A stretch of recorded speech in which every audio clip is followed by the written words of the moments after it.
sebuah mobil yang melewati jembatan, bertujuan untuk memasuki kota Rimbalaya.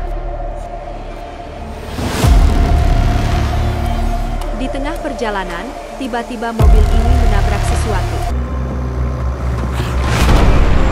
Scene berikutnya, di dalam sebuah pabrik terdapat aktivitas produksi kayu.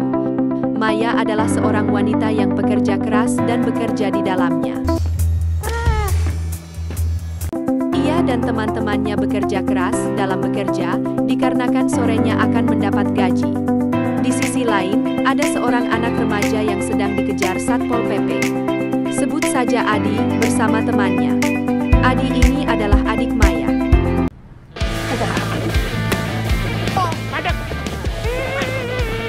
Kembali lagi dalam sebuah pabrik.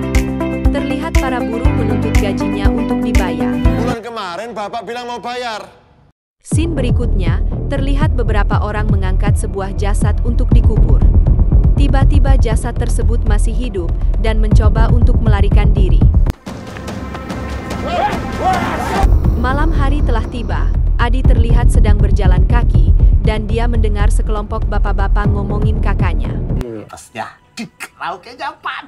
Ia pun kesal, berinisiatif membeli teh panas. Lalu menyiramnya ke sekelompok bapak-bapak itu, lalu melarikan diri. Pakai teh panas. Scene selanjutnya, Adi menyuruh kakaknya untuk pindah ke Jakarta. Namun, Maya marah karena, menurut Maya, hidup di Jakarta tidaklah mudah apalagi, kontrakan yang ia tinggali pun belum bisa dibayar. Lalu, Maya dan adiknya berdebat. Tugasmu tuh cuma satu. Sekolah yang bener. Bisa nggak? Keesokan harinya, Adi bercerita terhadap temannya, Husen, tentang Jakarta. Lalu temannya mengajak dan berencana pergi ke Jakarta. Berangkat besok. Kemana? Jakarta lah. Berpindah pada scene berikutnya, terjadi lagi sekelompok buruh menuntut gajinya untuk dibayarkan, namun, pihak pabrik tidak bisa mengabulkan permohonan para pekerja, sehingga terjadi keributan. Lalu, seorang pekerja yang bernama Aca, mengancam dan tidak akan diam saja, jika gajinya tidak segera dibayarkan. Ini yang sesuai dengan koridor hukum. Scene selanjutnya, para buruh berniat untuk mengirim surat terbuka kepada pemilik pabrik. Dan jika gaji tidak dibayarkan, para pekerja akan mengadakan demo besar-besaran. Dan kalau sampai minggu ini kita masih nggak dapat gaji, kita mulai atur siasat untuk demo. Selanjutnya, Adi dan Husen terlihat di sebuah terminal untuk membeli tiket ke Jakarta. Di sisi lain terlihat para Satpol PP menangkapi para remaja dan gelandangan. Serta, salah seorang anggota Satpol PP terlihat dan tertarik untuk bertanya kepada penjaga loket perihal Adi dan Husen. Anak-anak itu mau kemana? Malam harinya, Adi menulis surat sebelum ia berangkat bersama temannya. Namun tiba-tiba, ketika hendak berangkat, Maya pulang dan mencegah adiknya untuk pergi serta menyobek-nyobek tiket yang sudah dibeli. Bamaya. Diam-diam, Adi dan Husen memaksa pergi. Di tengah jalan, terlihat sekelompok orang memukuli Adi dan Husen, lalu membawanya pergi ke sebuah hutan dan memakaikan sebuah gelang berwarna merah.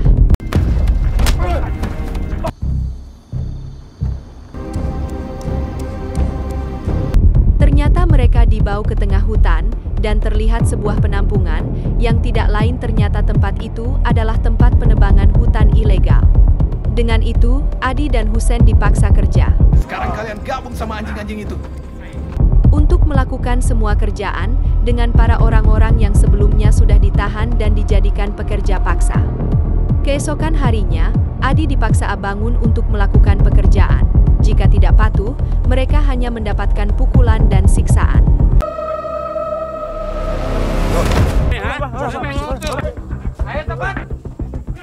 Di sisi lain, terlihat dalam sebuah pusat rehabilitasi yang dimiliki oleh Zainal, yang terkenal baik oleh masyarakat. Para wartawan pun bertanya mengenai ia yang akan maju menjadi bupati. Di tengah wawancara itu, sahut wartawan yang bertanya, ia bernama Risang. Ternyata Risang ditugaskan dari Jakarta untuk mendalami dan menyelidiki Zainal. Scene berikutnya, ditemukan seorang mayat di tepi sungai. Maya menghampiri TKP tersebut dan tidak sengaja bertemu dengan Risang. Ia pun bertanya siapa mayat itu. Nyari siapa sih lo? Temen. Kembali lagi pada sebuah pabrik, pemilik pabrik yaitu Dandi, ia adalah anak Zainal, memberikan pernyataan bahwa akan membayarkan gaji pada para pekerja. Memberikan apa yang menjadi hak kalian semua. Sore ini juga. Namun, Dandi menyuruh bawahannya segera membayarkan separuh gajinya saja. Kasih upah mereka separuh. Di scene berikutnya, terlihat di sebuah hutan, tempat penebangan hutan ilegal. Adi terlihat kerja paksa. Waktu istirahat tiba, para pekerja dipersilakan istirahat untuk makan siang. Ada seorang pekerja paksa yang bernama Budi, mengatakan kepada Adi, bahwa sebelumnya ada seorang yang berhasil kabur. Temanku berhasil kabur dari sini. Tiba-tiba, ada seseorang yang lari dan kabur lalu ditembaki. Keadaan terlihat kacau. Lalu Pak Budi dan Adi serta Husen berlari untuk kabur. Namun Bapak Budi ini terluka akibat sabetan sajam dan berusaha untuk bersembunyi dari para pekerja.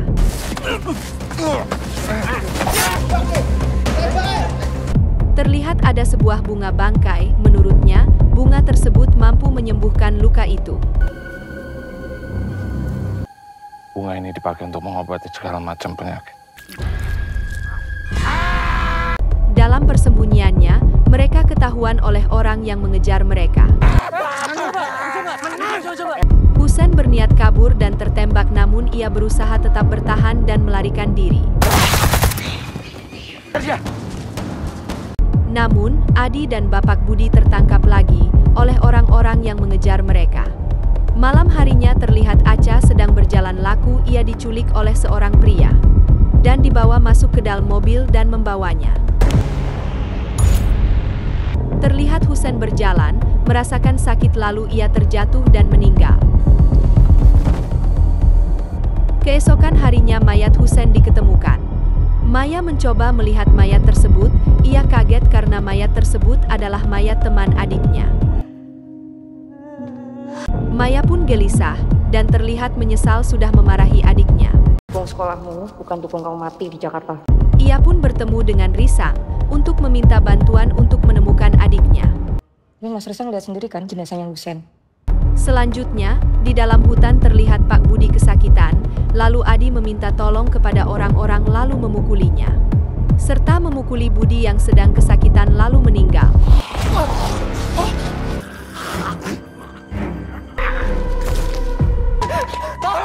Tolong, Pak! Adi disuruh untuk menguburkan jasad Budi, lalu membawanya ke tengah hutan untuk menguburnya. Sekarang, kamu kubur dia. Setelah selesai dan hendak pergi, Adi melihat mayat Pak Budi bangkit dan mengatakannya kepada orang-orang, namun tidak ada yang percaya.